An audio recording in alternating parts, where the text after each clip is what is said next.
Hello friends, welcome to my new blog. I hope आप सभी अच्छे से होंगे, खुश होंगे और सेहतमंद होंगे। आज दिन है मंगलवार का और कार्तिकेय के स्कूल खुल गए हैं। तो सुबह सुबह उठ के सबसे पहले बच्चों के लिए टिफ़िन बनाना, उसके बाद हस्बैंड के लिए खाना बनाना, तो इन्हीं सब में काफ़ी देर हो जाती है। तो सुबह की रिकॉर्डिंग मैं नहीं कर पाती हूँ। तो उन सबको भेजने के बाद, थोड़ा सा किचन को समेटने के बाद मेरे को अभी टाइम मिला है, तो मैं इस समय की रिकॉर्डिंग कर रही हूँ। तो किचन को मैंने क्लीन कर लिया है और गर्मी जो है उमस की वजह से बहुत ज़्यादा बढ़ गई है।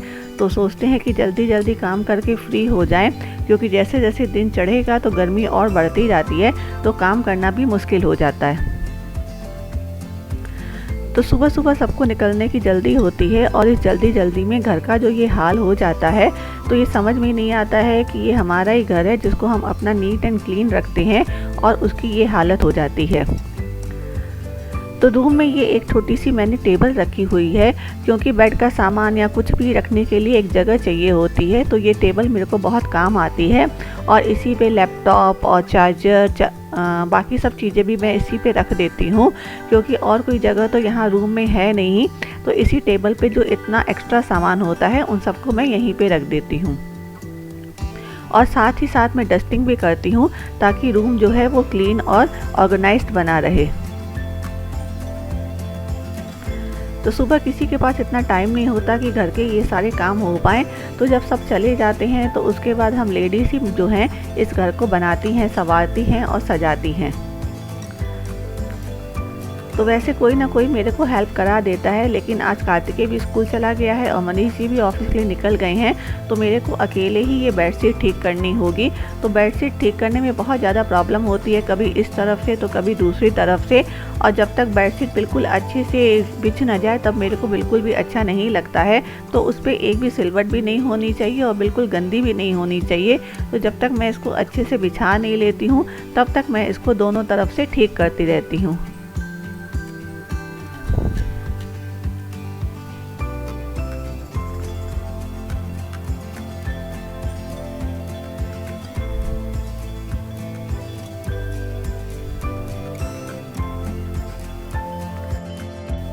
जो ड्रेसिंग टेबल है इसको भी 2 से 3 दिन में मैं साफ़ करती रहती हूँ। और ये छोटा सा मेरा स्टोर रूम, लास्ट वीडियो में मैंने इसको शेयर किया था कि घर का जो कबाड़ है उसके लिए भी एक ऑर्गेनाइज जगह होनी चाहिए, उनको भी ऑर्गेनाइज तरीके से रखना चाहिए, क्योंकि अगर कबाड़ दिखता है तो इससे घर की ब्यूटी जो है वो कम हो जाती है। तो मेरा एक रूम तो सेट हो गया है और अब मैं इधर दूसरे रूम में आ गई हूँ।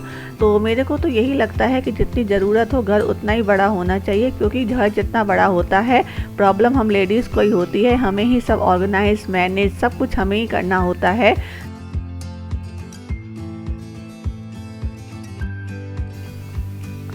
वैसे इस डस्टिंग का सारा काम कार्तिकेय करता था और मेरे को झाड़ू लगानी होती थी, उसके बाद पोछा भी वही लगाता था। लेकिन अब ये सारे काम मेरे को करने होंगे, तो मेरे को सुबह फ्री होने में अब 12 बजे से ज़्यादा टाइम हो जाता है।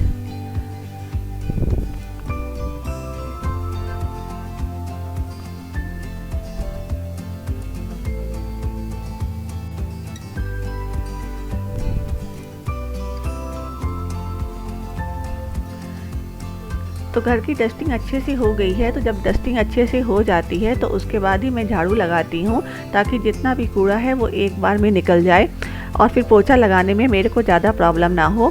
तो ये वही जगह है जहाँ बैठ के हम लोग खाना खाते हैं।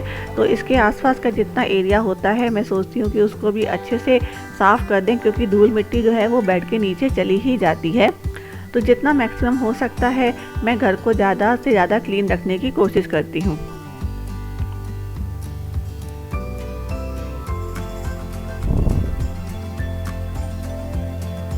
तो अब मैं इधर किचन में आ गई हूँ।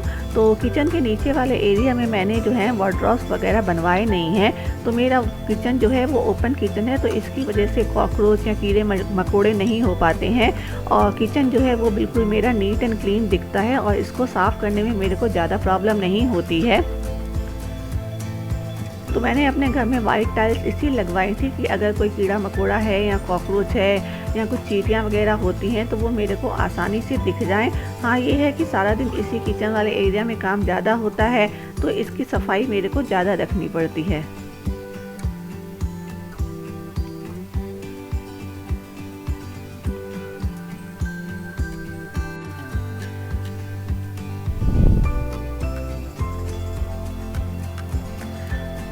तो अब से जो है घर पे मैं रहूँगी तो मैं ही पोछा लगाया करूँगी, तो मैं जो है बैठ के पोछा लगाती हूँ। और साथ ही साथ मेरे को जो चीज़ें गंदी दिखती हैं या धूल मिट्टी कहीं दिखती है तो लगे हाथ मैं उनको भी साफ़ करती जाती हूँ। तो इससे जो है घर जो है वो चमकता रहता है। और किचन में हर जगह मैंने टाइल्स लगवाई हैं, तो थोड़ी सी भी मैं सफाई कर देती हूँ तो बहुत जल्दी से कम मेहनत में ज़्यादा अच्छे से वो क्लीन हो जाता है।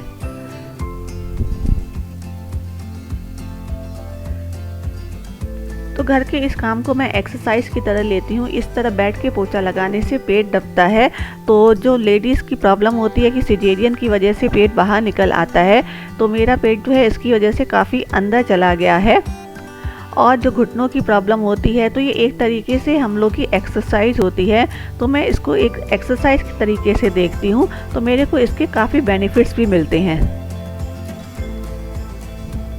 तो उसके बाद मैं फ्रेश हो गई थी और कार्तिकेय भी स्कूल से आ गया, तो हम लोगों ने लंच कर लिया है। तो आज हम लोगों को थोड़ा काम से जाना है।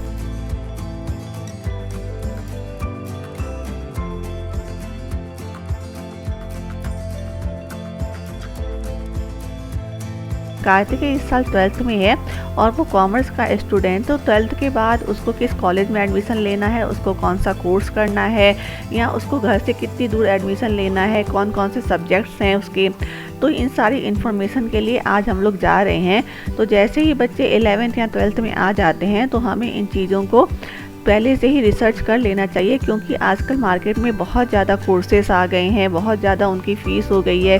तो हम कौन सा कोर्स अफोर्ड कर सकते हैं, हमारा बच्चा कितना कैपेबल है, तो काफ़ी सारी चीज़ें हमें देखनी होती हैं। तो यही सारी रिसर्च के लिए कार्तिकेय और मैं जो है अभी थोड़ा सा जा रहे हैं। मैं कहीं बाहर जाती हूँ तो परफ्यूम ज़रूर लगाती हूँ, क्योंकि जब बाहर जाते हैं तो तरीके तरीके के लोग मिलते हैं। तो मुझे लगता है कि मेरे में से खुशबू आनी चाहिए, तो इससे मेरे को जो है बहुत ही अच्छा फील होता है।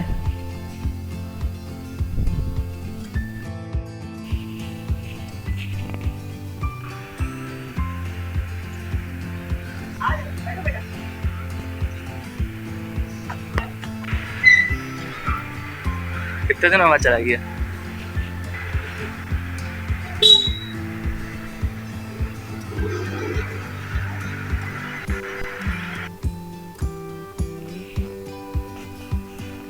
तो वहाँ से आने में मेरे को काफ़ी टाइम लग गया था। उसके बाद मैंने अपना एनर्जी टॉनिक चाय पी थी और सब्ज़ी लेने निकल गई थी।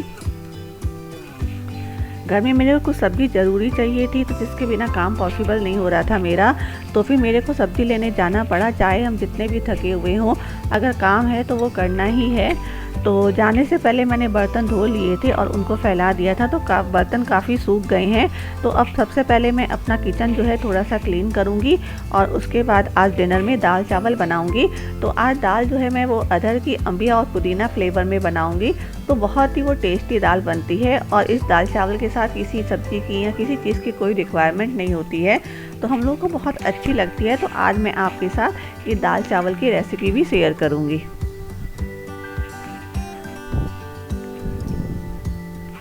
तो ये अरहर की दाल है जिसको मैंने 1 घंटा पहले भिगो दिया था।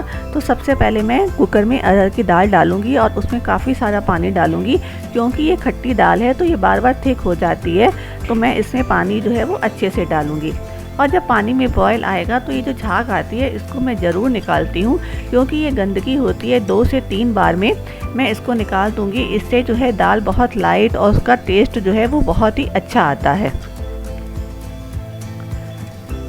तो जब ये निकल जाए तो हम इसमें हरी मिर्ची डालेंगे। तो खट्टी चीज़ में मिर्ची ज़्यादा डलती हैं। और खूब सारी अम्बिया डालेंगे, तो जब सीटी लगवाएंगे तो ये अम्बिया जो है इसमें गल जाएगी।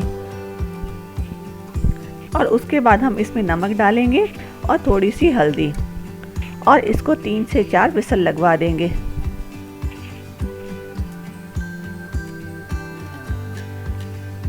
तो अब हम कुकर खोल के देखेंगे, दाल हमारी गल गई है और हम इसको अच्छे से मंडरिया से मैश कर लेंगे।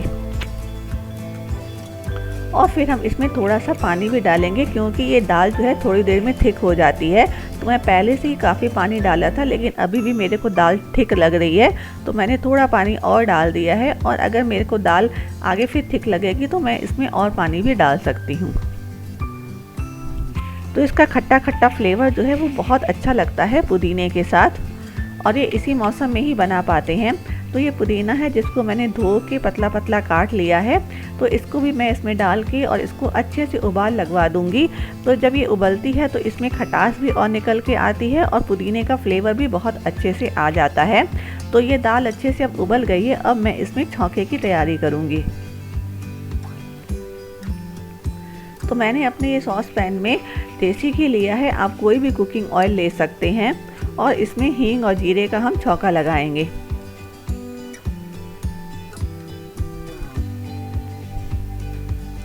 तो ये बहुत ही सिंपल और ये बहुत ही टेस्टी दाल, बिल्कुल सांभर जैसा इसमें फ्लेवर आता है, तो बहुत ही अच्छी दाल बनती है।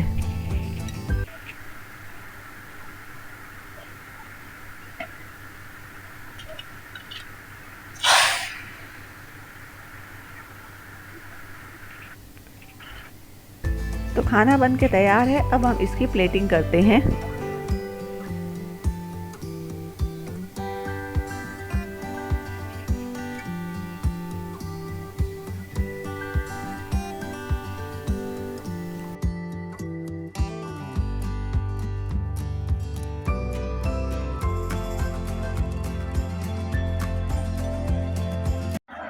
आइए, आज आप इधर बैठिए, आज आपकी जगह पे हम बैठ रहे हैं। अच्छा, हाँ, आज आप इधर बैठिए। ये बात है। अरे बाप रे बाप, आज बहुत दिनों बाद बनाई है खट्टी अम्बिया और पुदीने दाल।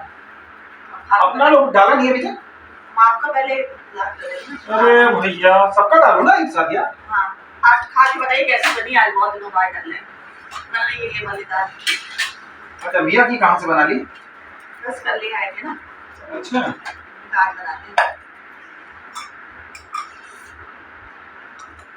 अच्छी बनी? मजेदार बनी यार। तो हाँ, इस मौसम में अम्बिया और पुदीना को बहुत स्वाद लगता है ना, ठंडा ठंडा। जब यार अम्बिया की दाल का टेस्ट अलग है। टमाटर वाली बनती है, लेकिन वो भी अच्छी बनती है। वो तो पूरा सीजन बनती है ना, बट ये है कि अम्बिया वाली भी गजब की। अभी बनती है ना। चलिए आप शुरू करिए। तो फ्रेंड्स, आज हम अपना ब्लॉग यहीं पे एंड करते हैं। तो मिलते हैं आपसे अगले ब्लॉग में, तब तक के लिए good night, take care, good night.